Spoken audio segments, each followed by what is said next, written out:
القانون بيقول لك تقوى الله وظنوا أنهم هيجدوا صحف منشرة. امسك هيجيب كده كتب امسك والواحد ما انت بعرقك اهو، ما انت مش قادر تمشي بحكم عرقلتك في الحياة. بيقيم عرقك إن كان لرجلك بما يسمى الأحياء الكونية، تقول لك يغرق في شبر مية. هنا عندما تكون قادر على العمل ما تغرقش، يبقى هنا خير من تسبح. عندما لا تعي إلى أين أنت ذاهب بتغرق في شبر مية، تقوم تتكفى على عينك لأنك بلا مقياس. ده معنى المية اللي هتبقى لما يسمى رجلينا وسرتنا وبقنا واللي بتغطيه، وهذا ما يسمى عرق، يتصبب عرق يوم القيامة. فنحن يوم القيامة نتصبب عرق يسمى الجهل المضجع المؤدي إلى أين لا ندري، إلى أين وإلى متى يا أخي لا ندري. لا كما هو قائم الآن. تقول له المثلث يقول لك يعني إيه مثلث؟ فيا أستاذ الرياضيات، إن لم يكن اللي ذكرته أنا يشكل لك نواة الرياضيات، فتأكد أنك لن تعي عن الرياضيات شيء القائمة على التاريخ اللي يحمل ميلاد سعادتك بداية ونهاية وما بينهما عملك، والجغرافيا اللي ما انتش عارف تمشي فيها وبتتعطر في نفسك، لأنك ستترتق ويتعامل بيك زي هلال رمضان كده عتبة، العتبة جزاز والسلم نيل في نيل.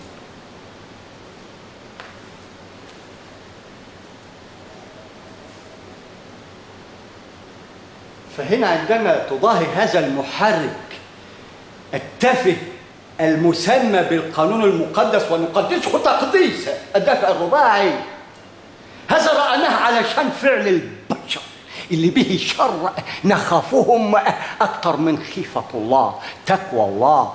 وإلا لأن لم يصيبنا إلا ما كتب الله لنا. عندما يكون عندك مثلث تعي بهذا القانون، لأن كل ما ذكره الله في قرآنه فهو قانون،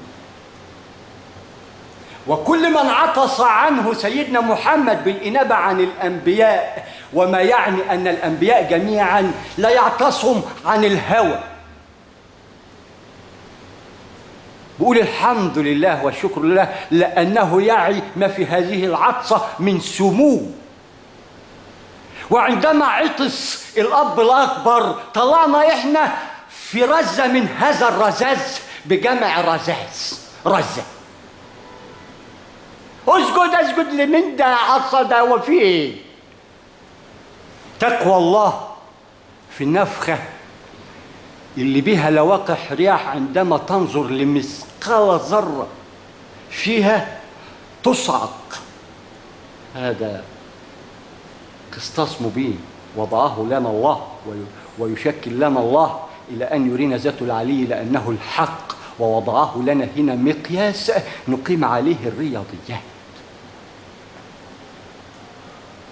فجبت لك الرياضيات من أول المثلث، أي قبل النشأة اللي بيسكن لواقح الرياح، مرورا بالتجسيم المجسم بيدخل في الأرض، وبعد ذلك مجرة كونية ليست لها نهاية، لها بداية اللي هعطيك إياها من خلال مثلث نواة الذرة أدراج الرياح، مرورا بالذرة المجسمة، ابدأ بالأرض ومن عليها بقى من دواب، مرورا بالديناصور الإنساني، إلى أن تصل إلى ما لا نهاية، لأنه خلقها للدوام وأحيانا للإحياء، لأننا في مثابة أموات، وأعطانا الجوارح حتى نحمد الله ونشكر. نقول على ماذا؟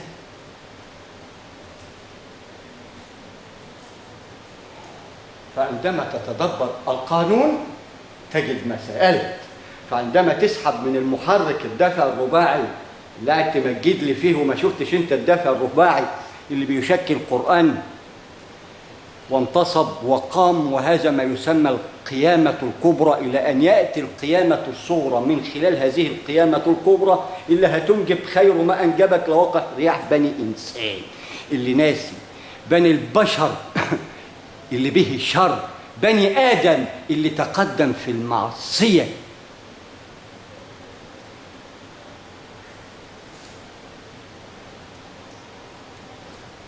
تقوى الله في بني آدم، لأننا كلنا آدم بمقياس 9 مليار آدمي. المفروض إنه هو يكون على قلب رجل واحد.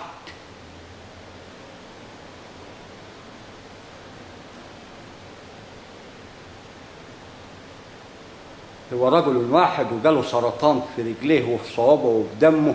تقوى الله في هذا الرجل الواحد اللي بيشكل هرقل 9 مليار، وأكم من هرقلات جمع هرقل راحت. لا حول ولا قوة إلا بالله. إنا لله وإنا إليه راجعون. فخلقنا علشان نعرف إن مين وراجعين فين بعدما أن أمتنا بعد الغلطة الأولى. غلطها الكبير غفلناه، نزل هنا ما يسمى ظل أي سوءته، اللي قاعد ينفخ في نفسه لما بقى مش عارف إن كان يبقى ربنا ولا المساعد بتاعه، ولا ربنا يبقى المساعد بتاعه، ولا إيه الحكاية. ده إحنا طحالب قبل الخلق وبعد الخلق. رد وتذكر آية أهل السبت، مش تذكر حتى تقتني منها علم، لأن فيه دفع رباعي. التفكر رقم 1، التدبر رقم 2، التفكر. دبرت الشيء بتتفكره، بعدما تتفكره فيما يسمى تتذكر. يبقى أتدبر، أتفكر، أتذكر، يبقى أقتني علم. بعد ذلك أتذكر من هذا العلم، لأني اقتنيته بتقوى الله، وعندما اقتنيته من تقوى الله فبقى كيس فطن. عندما أريده أتيني به ويعطيه لإسحاق ومستحقيه. فأنت عشت تقتني علم على ما تصل سن 40 الأربعة، الميراث وتورث. ورث الصفر الذرة، تورث الذرة. تعي إيه الحكاية يا راجل يا كبير وما انتش عارف.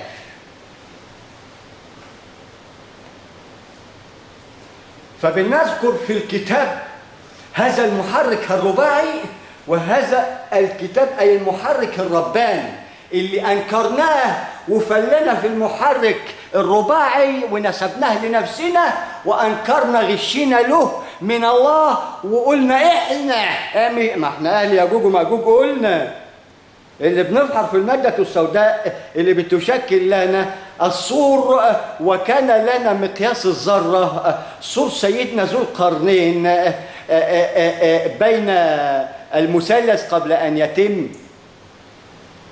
آية بمقياس ذرة. ما هو بيفنى مع الحركة الكونية المترتقة دائبة على طول، متجددة باستمرار، دائبة متجددة في الترتق وفي البنيان، كل يوم عن يوم هو في شأن، ومتجدد بمقياس مثلث نواة الذرة. يبقى عندما نسحب من الموتور الرباعي بتاعنا التافه بنز ياكل بعضه، ده يكون لنا مقياس كمقياس ذري. اقتبسنا علمه من المقياس الكوني اللي وضعه ربنا ونسبناه لنفسنا وقلنا ده لابوكي.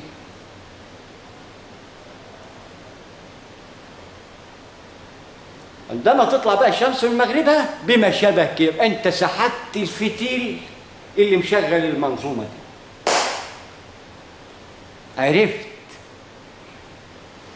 ازاي المشرق وازاي العرق، واننا في هذا اليوم اهو، وفيه اللي عرقه وفيه اللي مش عارف يمشي غرقان في شبر ميه. المطر بره ما هو مقياس الذره تكون لنا مقياس، لاننا من هذا الوهن وعندما تجبرنا ونسينا هذه السوءة ونفخناها وقلنا العلم ولا وما عدناش رقم، ده حادثة. عديت رقم واحد ازاي يا صاحب العلم؟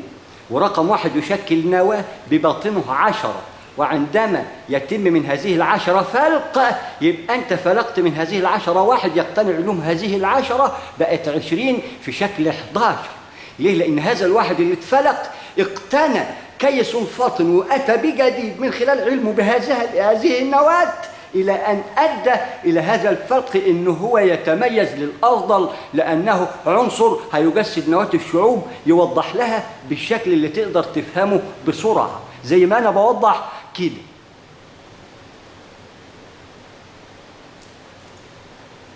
فتقوى الله ترى ما تقول وتعي ما تسمع حتى تتمكن من القول.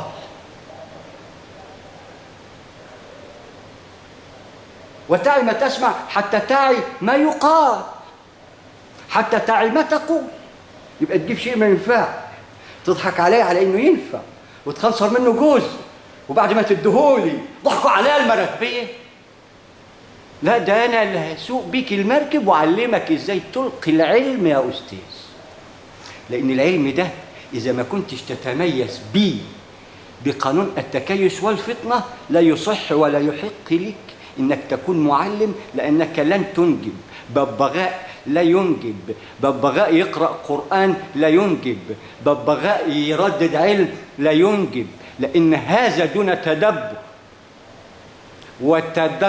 وتفكر وتذكر لا يجوز بقانون الدفع الروحي. يبقى أنت دعيت دعاء ما تعداش حلقك،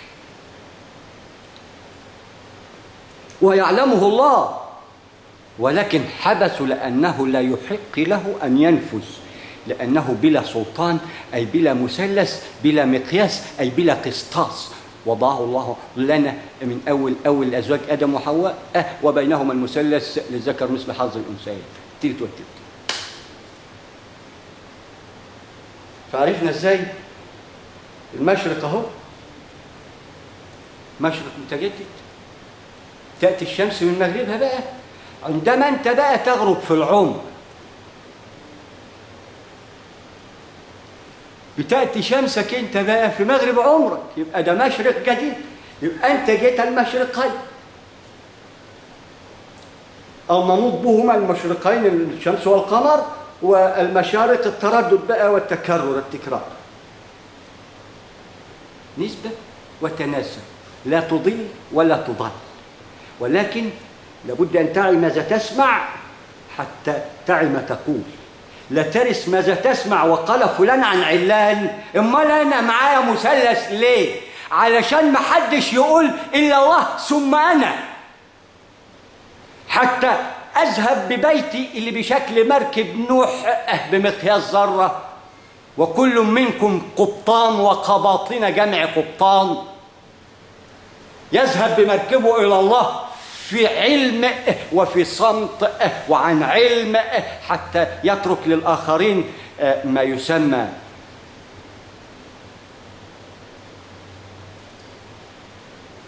مقياس، ما يدلوش بعده تاني، يكون لهم الصديق، يكون لهم ربهم، لأنه الحق إلى أن يريهم ذاته العلي. وهذا هو القرآن إن كنتم لا تعلمون.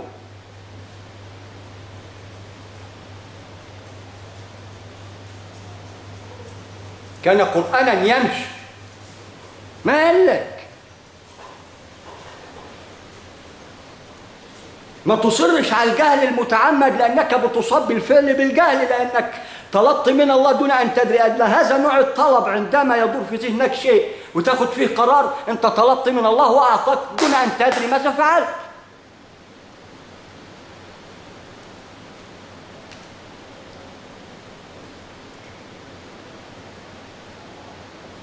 فعندما نرى المثلث النشأة القائم على الغرس، ووضحت لك أنا بقى هنا المشرق والمشرقين، والمشرقين كده إذا عايز تشوفهم بالليل والنهار. المشرق الليل ده مشرق، أشرق الليل، النهارده برضه مشرق، اشرق النهار، كلاهما مشرقين.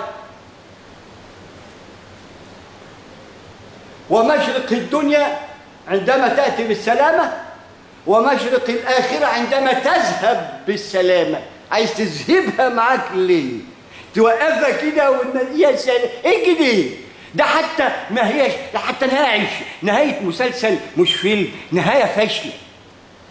يعني انت لو بني ادم وحبيت توضع لها نهاية، انت غير مقتنع بهذه النهاية، لأنها ولادة ولواحة ما دامت السماوات والأرض. يا أخي تدبر، ما دامت السماوات والأرض، يبقى ربط لك المقياس فوق بدوام السماوات والأرضين هنا عشان ما تلفش وتدور.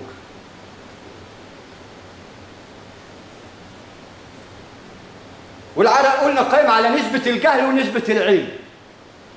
جاهل مش بتتصبب عرق، بيذهب منك العقل تمشي على هذا الصراط بمقياس عمرك إلى أن يقتص منك من خلال العمد الممدد المسمى باللهب والنار المسمى بالشمس. كانت لنا مقياس الذرة آية.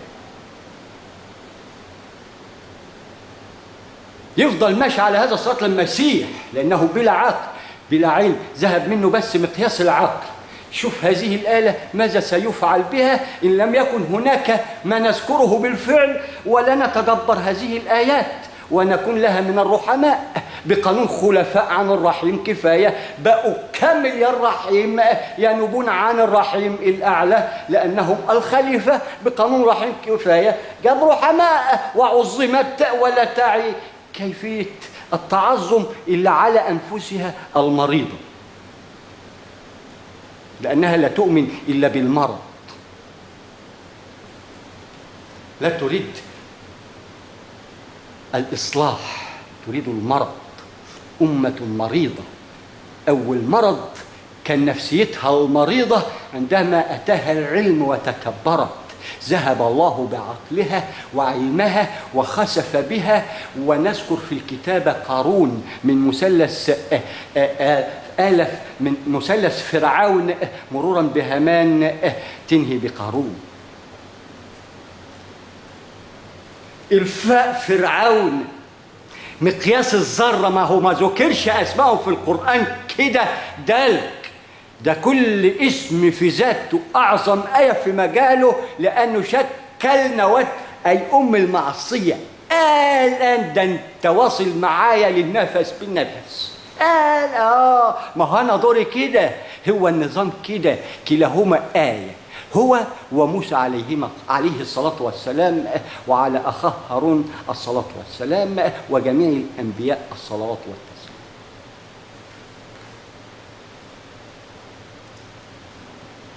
فرعون بدأ بالذرة، مقياس الذرة اللي هتيجي من النار، اللي هتفرفر فرعون.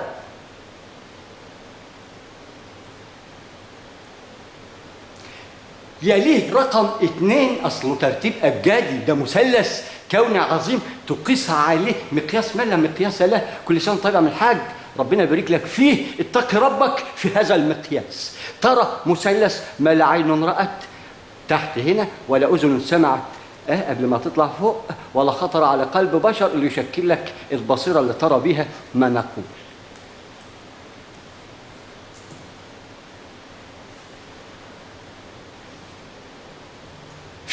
فرعون فاء.